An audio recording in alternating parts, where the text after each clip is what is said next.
Sound recording.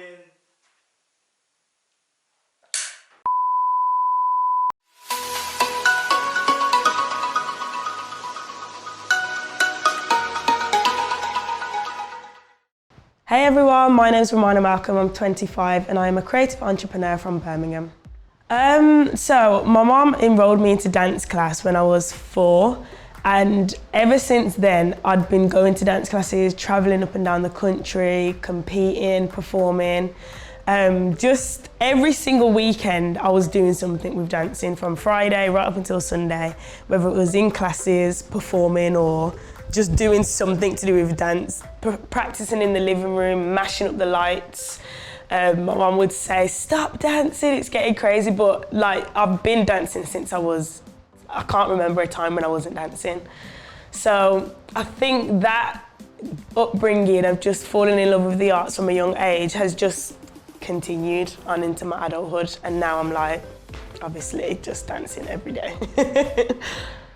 That's a good question, because it's only really like now that I've stepped into like creative arts in a full entirety, because I actually qualified as a maths teacher. So I went to uni, got my degree, and it was nothing to do with the arts. So everyone was like, what's going on? Is mine like, do you not like dancing anymore? Like, what's happening? But my family were like, you need a backup plan. If you break your leg and you can't dance, where's the income coming from? Like, what's gonna happen? So it's not that they didn't believe in the arts, they just couldn't see, they didn't want me to have all my eggs in one basket. So because of that, I didn't end up going to dance uni, and I was like, okay, what I'm gonna do is I'm gonna go to university, study teaching and maths combined. Didn't really plan to become a maths teacher, but it just kind of happened. And then I kept dance on the sides, like evenings and weekends. So yeah, it's only in the past year or so when I quit my job as a full-time maths teacher and I was like, I'm done with academia, so to speak. So yeah. Oh, good question. So it's very different. Young entrepreneurs, my advice to be would stay in your lane and stay in flow, like where you feel most effective. I feel like, especially throughout the pandemic, a lot of young entrepreneurs are just launching things. I've seen so many people launching new businesses. It was really exciting. But then it became a trend, like, okay, I'm in lockdown, I have to launch something. And I had a lot of young people like message me like, I don't know what to launch, what should I be launching? And I was like, well, that's the part that shouldn't be happening. You should never have to think about what to launch. The moment you're thinking about it, it's forced and it's not organic. So if you are thinking about becoming an entrepreneur, think about where you're most in flow and where you're passionate. Yeah, it's definitely purpose. It's not a career anymore. I think when I was in full-time employment, it was like, this is your career path, this is where we want to see you go to. And it didn't sit right with me, if that makes sense. Like, I think I was in my job, I graduated from uni and I was in my job for about a year and 5 months, which is not a long time. Like, that's not a good track record to be in a job for. But as they were communicating to me, like my line manager would have performance reviews and be like, we really see you becoming like the head of maths, maybe going into leadership positions in the school. And I'd be looking at her thinking, nah, that's not it. Like, that's not what I've got on my vision board. So I think for me, it was just about taking that leap of faith and knowing that it's no longer about career, it's about purpose. And if that enhances my career, then cool. But my main goal is to be purposeful. Good question. No, like it's actually not, which is really, really weird and crazy, because a lot of people see me and think, oh yeah, Marn empowers young people, she's got a dance company. But now that I've stepped into creative entrepreneurship, I want to help adults. I want to help people that don't really know what their purpose is, but have a big dream and vision. So it's helped me to define that I'm not just called to help young people who are lovely, but can also be headaches. I'm not just called to help them, I just feel like I'm called to do more and serve more people. In terms of growth. So starting a business is different to growing a business. There's just two completely different mindsets. And I feel like I was in the mindset of, I've started a company for too long and I should have moved to growing it a lot sooner.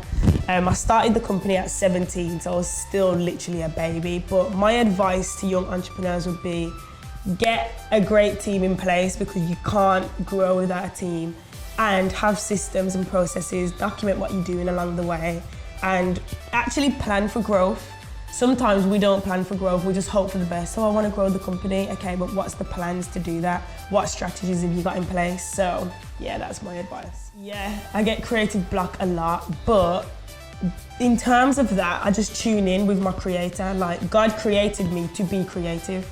So if I get stuck, I'm like, it's because I'm trying to think out of my own capacity. My capacity is not enough. But if I tap into my creator, like, he has unlimited creativity. And when he drops me visions for dances or visions for the next level of the company, then my creativity is too much to contain. Like, I've got notepads galore everywhere with different ideas. So that's when I'm most in flow, when I'm in tune with God. Yes. And everyone's like, Mon, you do loads. And I'm like, some days I'm just like, can I just sit in this bed forever? Like, I think we all experience it. With some days we just can't be bothered.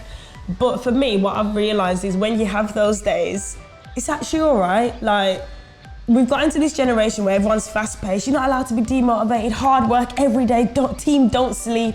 And I'm like, are you mad? I need my sleep. Without sleep, like, you're not energized to do the things you do best. So if you have those days where you're a little bit demotivated, it's cool. That means your body needs rest potentially.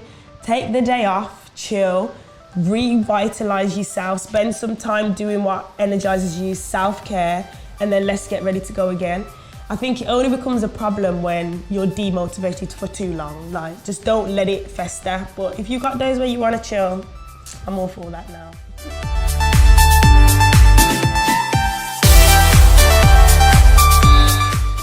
So my legacy, I think I want to be known for someone that really utilised all her gifts and talents. I feel like a lot of us find one element that we're good at and exhaust it, but we've been given so much more. So for example, I knew I could dance from a young age and people were like, oh, you're such a gifted dancer. And then it was like, oh, there's Romanah, the dancer. And it started to annoy me, like, why am I just being labelled as this dancer when I feel like I can write, I can lead, I can mentor. So it's about tapping into those other gifts you've been given. That's my legacy, utilising everything I've been given to the best of my ability and then passing that knowledge on to the next generation so they can continue the baton.